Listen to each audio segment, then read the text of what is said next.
Hello, আসসালামু আলাইকুম। সুলতানা শারমিনের পক্ষ থেকে আপনাদের সবাইকে শুভেচ্ছা। আজকে আমি আপনাদের সামনে হাজির হয়েছি কোনো রেসিপি নিয়ে না, আমার বাগানে আমি আপনাদের সবাইকে নিয়ে হাজির হয়েছি। আমার এই বাগানে আজকে আমি কিছু সবজির বিচি ফেলবো, সেটা আপনাদেরকে দেখানোর জন্য এবং আপনাদের সাথে শেয়ার করার জন্য এসেছি। এখানে আপনারা কিছু গাছ দেখতে পাচ্ছেন, এটা রেডিশ মূলা। আমি এখানে গত বছর এখানে কিছু মূলা হয়েছিল, তার কিছু বিচি এখানে পড়ে এই মূলা গাছগুলো গজিয়েছে। দেখেন, দেখতে পাচ্ছেন আপনারা। সো আমার এই বাগানটা এখন অস্ট্রেলিয়াতে উইন্টার চলছে, সো উইন্টারে মূলাটা খুব ভালো হয়। সো আমার এই বাগানটাতে আমি আজকে কিছু মূলার বিচি ফেলে দিব। দেখেন, আমি এখানে আগে থেকেই মাটিটা একটু লুজ করে রেখেছিলাম। এটা হলো গিয়ে আমার সেই ছোট্ট একটা গার্ডেন বেড। আমি গার্ডেনিং খুব পছন্দ করি। সো এই বেডের মধ্যে আমি এই মূলার বিচিগুলো লাগিয়ে দিব এবং দেখতে পাচ্ছেন এখানে একটা মাচা আমি করেছি। অবশ্যই এটা আমাকে আমার হাজব্যান্ড হেল্প করেছে বানানোর জন্য। এটা পার্মানেন্ট মাচা, লোহার। দেখতে পাচ্ছেন, আমি সেপ্টেম্বর অক্টোবরের দিকে তখন এই লতানো যে গাছগুলো, শিম, লাউ, যেটাই হোক সেই তখন আমি লাগাবো এবং এটা পার্মানেন্ট হওয়াতে আমার সুবিধা হয়েছে, এটা আমাকে মুভ করতে হয় না। সো পাশে দেখেন আমার একটা মরিচ গাছ, এটা বোম্বাই মরিচ। উইন্টারে এখন এটার এই অবস্থা। সো চলেন আমরা দেখে নেই কীভাবে কি করব। এখানে আমি কিছু মূলার বিচি নিয়েছি, যেটা কিনা আমার গত বছরে করা।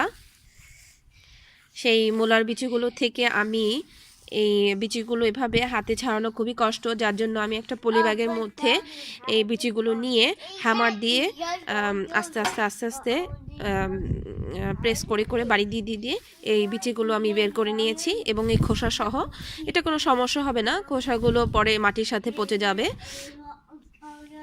আপনারা দেখতে পাচ্ছেন। এখন আমি এই বিচিগুলোকে এই মাটিগুলোর মধ্যে, দেখেন মাটিগুলো কিন্তু খুবই সফট, ঝরঝরা, দেখতে পাচ্ছেন। এই ঝরঝরা মাটির মধ্যে আমি এই সব বিচিগুলো ছড়িয়ে দিব। দেখেন, আমি বিচিগুলোকে এভাবে ছিটিয়ে দিয়েছি সমস্ত বেডটাতে, পুরো বেডটাতে আমি বিচিগুলো এভাবে ছিটিয়ে দিয়েছি।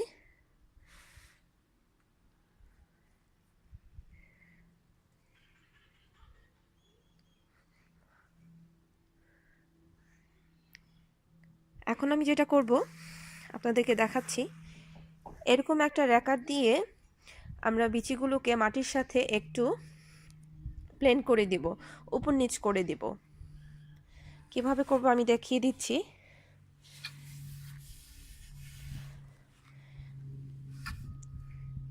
ঠিক এভাবে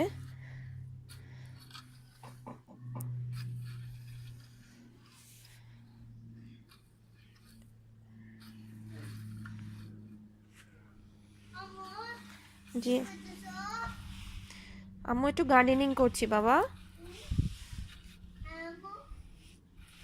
ঠিক এভাবে একটু উপর নিচ করে দিবেন, তাহলে বিচিগুলো মাটির নিচে বসবে এবং খুব সুন্দর করে গাছগুলো গজাবে। সো এই মূলা গাছ উঠতে 2 সপ্তাহ বেশি লাগে না।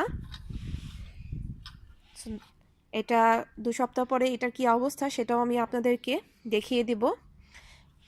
ঠিক এভাবে সবগুলো বিচি এরকম একটু করে দিবেন, উপর নিচ করে দিবেন। বেশি করা দরকার নেই, উপর নিচ করে দিলেই একটু হবে যথেষ্ট। আর যেহেতু উইন্টার সেহেতু বৃষ্টি হয়, সো আপনারা এখন এই অবস্থায় একটু পানি দিয়ে দিতে পারেন। সো যখন বৃষ্টি হয় দেখবেন যে বৃষ্টি হচ্ছে ঘন ঘন, তখন আর এখানে পানি দেওয়া দরকার নাই, যেহেতু আমাদের এখানে 2 দিন ধরে বৃষ্টি হচ্ছে না।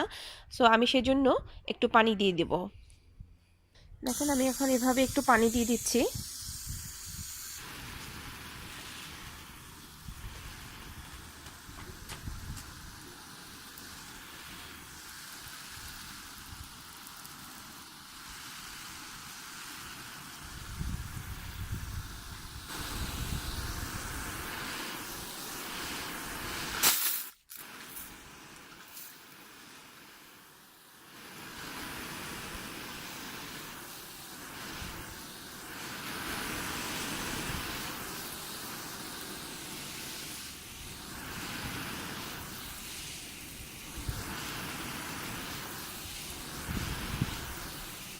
আর লাগবে না, ব্যাস এতটুকু পর্যন্ত দিলেই হবে, জাস্ট একটু ভিজিয়ে দেওয়া।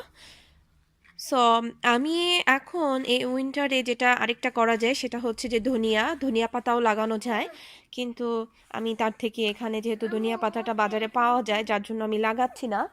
উম, মূলা শাকটা আসলে বাজারে পাওয়া যায় না, যার জন্য আমি লাগিয়েছি। এই প্রবাসের যারা মূলা খেয়েছেন এবং মূলা শাক খেয়েছেন তারা সবাই আমার সাথে একমত হবেন, খুবই মজা। এবং আমি বেসিক্যালি এইখানের প্রবাসের মূলা শাকটাকে খুবই পছন্দ করি। এটা তেমন একটা বেশি গন্ধ না বাংলাদেশের মূলা শাকের মতো, এবং খেতেও খুব সুস্বাদু এবং খুব দ্রুত সিদ্ধ হয়ে যায়। এটা আপনাকে এক্সট্রা আলাদাভাবে সিদ্ধ করার কোনো দরকার হয় না। সো যার জন্য আমি মূলা লাগিয়েছি।